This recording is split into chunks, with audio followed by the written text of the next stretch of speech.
Santosh Nagar steel bridge May month, ఇది date వచ్చేసి మే 13వ తారీఖు విజువల్ రికార్డ్ చేస్తున్నా.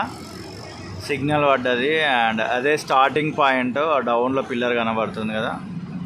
ఈ ఫ్లైఓవర్కి సంబంధించి చాలా వీడియోస్ ఈ ఛానల్లో ఉంటాయి, వీలైతే టైం ఉంటే చెక్ చేసే ప్రయత్నం చేయండి. ఇది చెంచల్గూడ దగ్గర ఉన్న సిగ్నల్ ఇది. అండ్ చూస్తున్నారు కదా, ఆ లాస్ట్లో జూమ్ చేసిన కదా, ఆ పిల్లర్, ఆ కార్నర్ బిట్ ఉంది కదా, అక్కడి వరకు ఈ పిల్లర్ పైన ఏదైతే ఉంటుందో అదంతా పూర్తయిపోయింది. ఇది పూర్తయిపోయి చాలా కాలం అయ్యింది. ఇక్కడున్న ప్రజలైతే చాలా ఇబ్బంది పడుతున్నారు. ఈ ఐఎస్ సదన్ వరకు ఈ స్టీల్ బ్రిడ్జ్ ఉంటుంది, ఇది ఇంకెప్పుడు పూర్తవుతుందా అని చాలామంది అయితే ఎదురు చూస్తున్నారు. అండ్ పార్ట్స్గా చాలా videos Santosh Nagar steel bridge గురించి ఉంటాయి, వీలైతే ఒకసారి చెక్ చేసే ప్రయత్నం చేయండి ఈ ఛానల్ని.